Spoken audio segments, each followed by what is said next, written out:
shall we start? Yes. Yes. Hi, good morning, everyone. Okay, this is the first day of the second grant meeting. I'm Makiko Yamada, hosting today's session. You can find the schedule of this grant meeting in the chat box I have pasted. Once again, I'll do that. Okay, so today we have two talks presented by Nao and Beth for 1 hour, and then we have a poster session presented by group members as presented in the document here.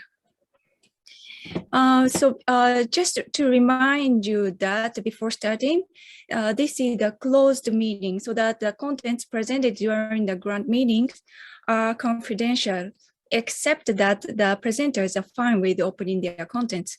So please fill the confidential consent form and upload it if you haven't completed yet. Okay. So it's time 10, so let's start from the first talk presented by Nao. Can you share your slide? Sure. Can you see? Yeah. Okay. So I just shared the link to this slide as well on chat. So if you're interested in looking at some of these links, you can directly go from there. Otherwise, I'll just speak. Okay. So and I also tried to go relatively quickly for those parts that are the repetition of the previous ones and so on. And the talk is supposed to be like 25 minutes, Makiko? Okay. Including question and answers, we schedule it to be like 30 minutes, right? Yeah, 30 minutes. So yeah, I'll try to make my part relatively quick and then leave at least 5 minutes for discussion, Q&A, and also try to put 5 minutes or 4-minute break between my talk and the best, so that, you know, or you can have some kind of consolidation and reflection about my talk. All right, so this is a kind of a trial for the Slido. I don't know whether it works or not, but you can post a question or comments using Slido anonymously. Otherwise, you know, just please raise a hand or put it in the chat. Okay. So this is just a practice, so I'll just skip. So today I'm going to make a remark on this Q index concept to you guys, and then explain why, what, and how to use this as a sort of the overarching theme of this second grant meeting. First, just to remind you, our Qualia structure mission is to try to find the structure relationship between the Qualia and the information. And to do that, and this is a kind of a question that has been hanging around since the time of the Galileo, and this is Masafumi's very nice illustration. Distinguishing what we are interested in is not too much between the sensory input to the brain activity, but more to do with the brain activity or its information structure to our subject experience. So this is our orange part is the one that we are trying to find. And this is the sort of the Qualia structure mission and its members you'll see over this week.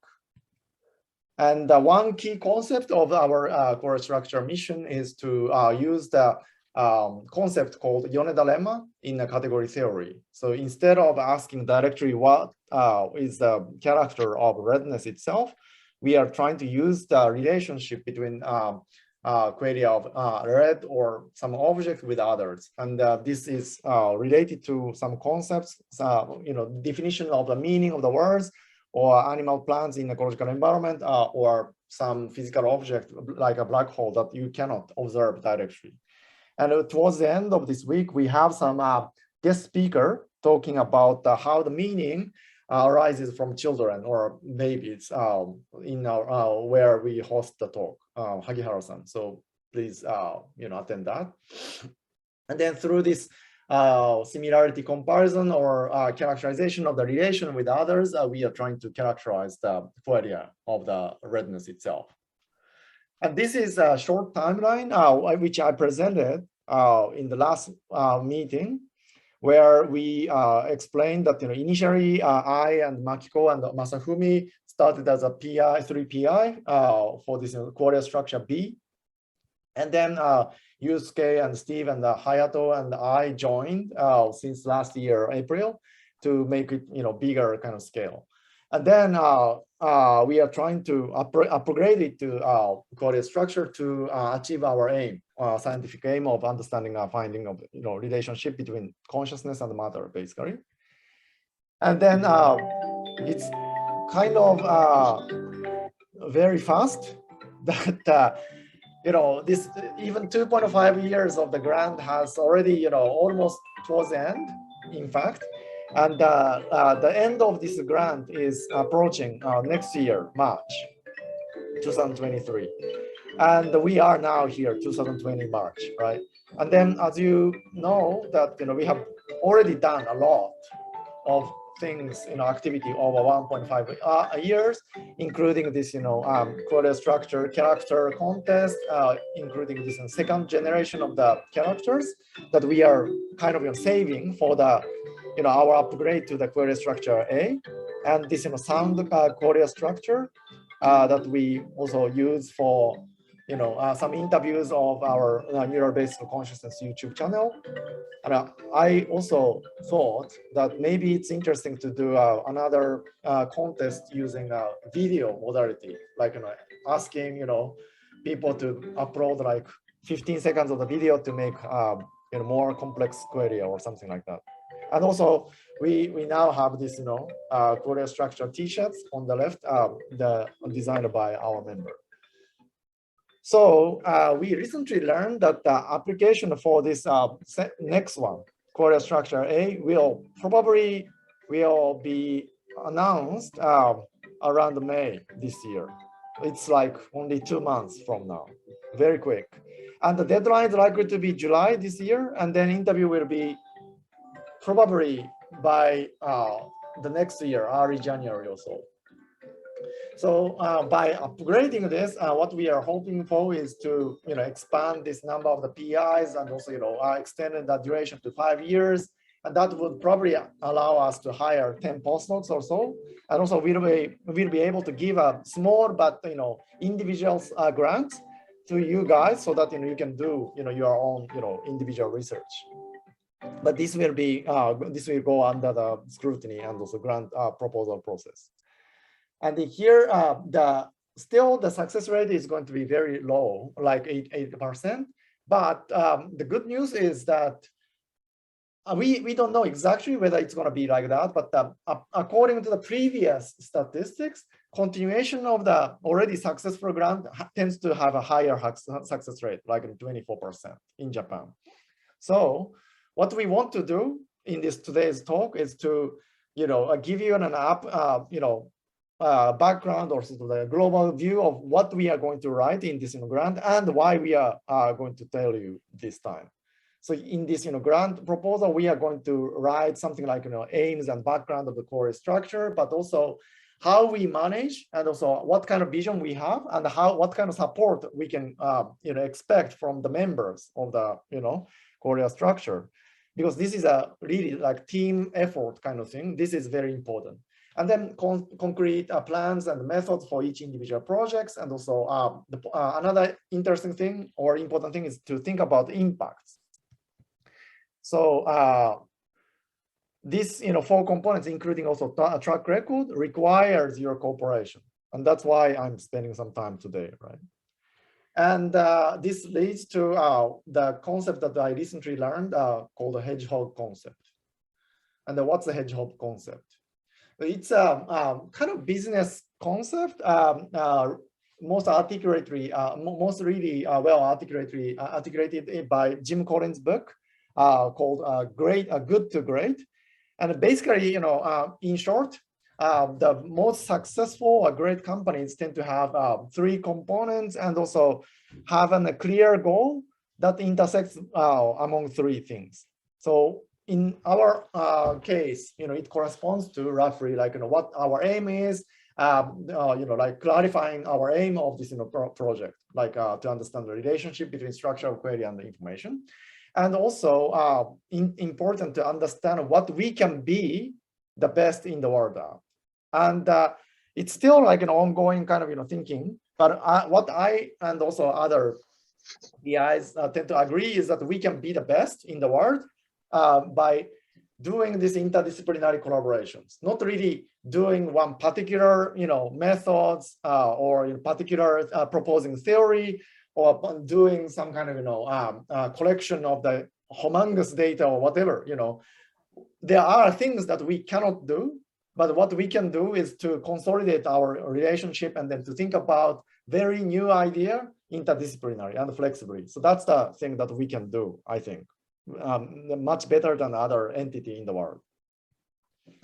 And then to do that, what we need is some kind of a measurable kind of things. And that's the one Q index I'm going to propose today. So the Q index, roughly speaking, is just addition, a very simple addition of the number of the PIs involved plus relevance to the this grant plus how much young players contribute to that activity, and then plus consideration of some kind of impacts. And then what we are going to do is to use this Q index all the time to think about and also reflect on what we are doing, and then to apply this for all the projects, and then to basically understand and assess the priority of individual projects within this structure, within this grant. And also, it will serve as a rough guide of when and how to ask, talks about projects, feedback to other people, and how to also assess and also appeal our growth to other people. And then this is intentionally designed to be not kind of the index that works just by thinking about yourself selfishly. That will probably decrease this number. So ideally, we want to work as a team and also more effectively, efficiently, and also creatively, and that's the sort of the goal. Okay, I'll probably talk about it later when you have a question. And if you actually are interested, you can click this link from the distributed slide, and then go to this sheet, Google Sheet, to show how much I kind of calculated this Q index, but you can do it later. And so if you do that, then a really rough calculation shows that from the beginning of this, early October until the end of last June, and then from July last year to January, this Q index increased over, a little bit, among us, the PIs. But if I divide it by day, it increase becomes actually much more clearer. And what I'm planning to show in the grant proposal is to show that this is even increasing by sharing this kind of vision to you guys in, like here in the next, May round of the grant submission. That would be fantastic. All right. And let me briefly go over what each of the things means. And the first component is the member contribution, right? Like, we will need to, claim that this project is all collaborative. And so, we increase the number by adding the co-author or acknowledgement among the members, PIs. But, this shouldn't be the object of itself, right? And then the second one is the relevance. If the project or event is all, related to any of the three, kind of core theme of our core structure, then you get, on the project or event gets this 1.0. And then it's going to be, we are going to probably focus more on the vision and the emotion in the future. But this kind of relevance is the one that, PIs give more or less, some kind of subjective points. And then another one is developing the young talents, young players. This is sort of excerpt from Ariel, Beth, and Nicolo and Nico when they did this, a Tim Bain interview, but something like this, or a progress meeting that will happen over the next, month. Once in 2 weeks, we are going to ask people to present it at the, meeting on Friday morning. And then something like this done by the young players will be receiving some kind of points like this. And the papers will be also big contribution, of course, but it can take some time. So you don't need to be stressed about that. And also, as you may know, Yota and Ryoichi and Aniko has been doing this Let's Discuss YouTube, and these kind of things will be a fantastic contribution to this overall goal of the Qualia structure. All right. And then also, if you are interested in talking to some kind of interesting person or famous person, ask us. Potentially, we have some kind of connection so that we can realize this interview process like team. But in the case of Tim Bain, I didn't do anything. So it was probably Ariel's personal courage to ask him to give a do these things. And then the last component is about impacts. This is something that I was reading recently. Peter Drucker, the god of the management, once said that we need to make our outputs as inputs to others, and then unless this happens, none of your outputs actually basically exists in the world, right? So this is a kind of a simple definition of the impact and a way to quantify the impact. It's quite kind of an abstract concept, but as long as we can quantify or measure how much of what we did actually served as an influence to other people by numbers, that's actually great. And the numbers may not be available in many cases, but trying to estimate that would be already fine. So there are many factors to consider about the impacts, like history and the time scale and the efficacy. But for example, papers tend to be very slow in terms of impacts. But by making your codes or data or task or stimuli available openly, that kind of impacts will definitely increase. So I'll try to encourage you guys to do that in any time when you're doing this project. And also talk-wise, if you're doing it, face-to-face, it can be fine. But YouTube is probably much more quantifiable in terms of number of the viewers and how it's going. So I also encourage that. And in terms of the posters that we are going to present this week, if you use some of the website service such as Figshare, you can actually reserve the DOI and then treat it almost like a paper.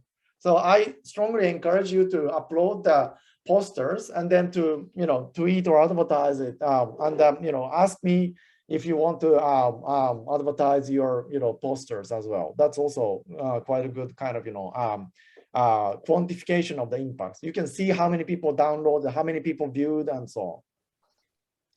And then other types of the outputs, something like YouTube or Twitter, anything that recent development like bioarchive, but not archive, allows you to quantify the impacts. So think about this kind of measurable impact kind of system. And then using this format, another interesting thing that I also can suggest is to do the recording of the 3-minute videos of your preprint or paper. I found it's actually quite useful to see this type of the introduction of a small paper, because as the more distant and disparate interdisciplinary kind of research it is, it's very time consuming and impossible to understand what the even abstract means for the paper. But if you talk and also explain some of the key concepts in 3-minute video, that actually can spread really widely. And we have been doing it, and Angus has done quite successfully for his Fly IIT paper, so he can talk about it later. And then also another thing is that if I have time, I can also show, but some of the tutorial contents about your research can be actually much more impactful than the individual research itself. it's been like that in the conference presentation as well, but also recently, YouTube allows me to quantify this kind of effect. So so that's why I and Hayato decided to do the tutorial on this Wednesday, and please spread the words to your colleagues. And also, I'm asking Steve to do that similar kind of a category theory tutorial in April. All right. And then the last kind of last but not least, the contribution is, like outreach or inreach, asking people to, what they expect about, Qualia structure, like, making T-shirts like this, or Zoom background, thanks to Ju, these kind of activity all, contributes to spread the word and also concepts of Qualia structure gradually to outside the world, making impacts. So this is a quick, kind of, thing that you can get from a Twitter analysis. Each of the tweets can have many different kind of numbers, and then quantify how, what kind of, tweet is effective in spreading the words. And this is also YouTube analysis, and what kind of, content or topic was effective, and so on, and so on. So with that, I was thinking maybe, it's probably a good time to finish. And I have several slides, but I want to keep it for more discussion. And if you want to ask, any of these topics, or ask, let's discuss these things. If you are shy to ask in this talk or whatever during the gather session this week. I will be in summary. We want to, scale up our Qualia structure project if you really like, and I hope you are. And we need your support basically.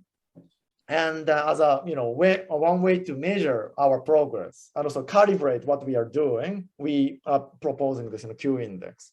You don't need to optimize this all the time, think or kind of occupied about this all the time.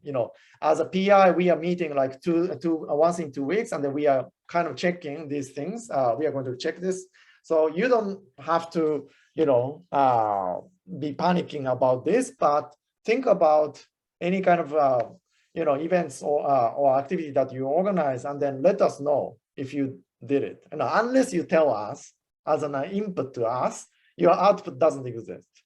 Okay, don't do this kind of YouTube activity or Twitter activity without telling us. Otherwise, even if you're trying to do it for good, it doesn't exist for us, right? So thank you for your cooperation, and I'll be available in Gather, especially today and tomorrow until 5 in Australia or 3 p.m. in Japan. And on Wednesday, I'll try to be in Gather from in the morning before our tutorial, and also Friday. But I will be completely unavailable on Thursday. So just share your ideas or questions anytime during this time. That's it. Thank you. Okay, thank you. Thank you, Nao. Thank you for summarizing our activity.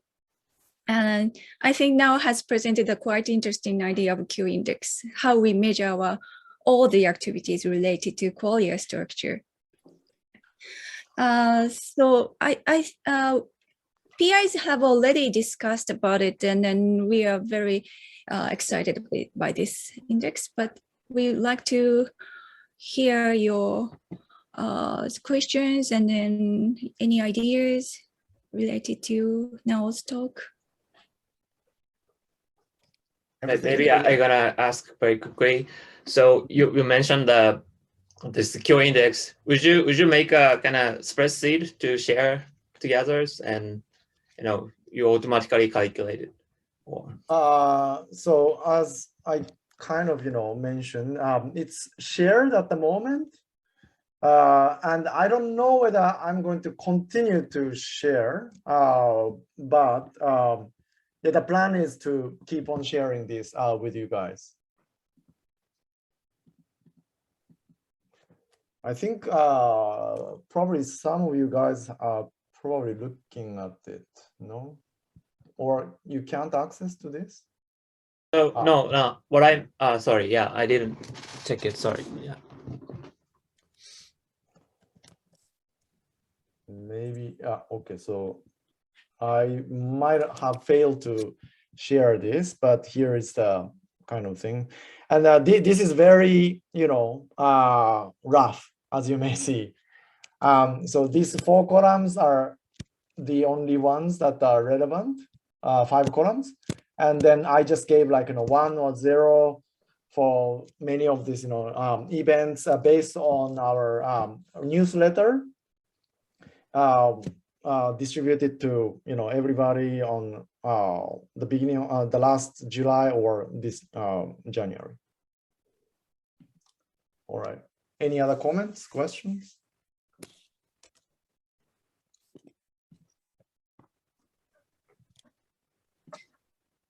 So you said you're talking about young researchers. How do you define all the people who are not PIs? Yeah, that would be probably the case. Yes. Okay. I don't intend to discriminate by age. Okay. But the important thing is actually to also, involve the people in even the next generation than us or you guys, undergraduate or, like high schoolers or somebody like, maybe, the kind of the researchers who may be currently working in different fields, but potentially might join us later. So for that purpose, I also kind of suggested to Ryoichi, who is here, he had some kind of informal conversation with high schoolers, right, Ryoichi? Yeah. Yeah, but you didn't record the conversation. Yesterday's talk with Ariga-kun, yeah. Yeah, I think, that kind of, conversation would be probably very useful to inspire, high schoolers. Yeah.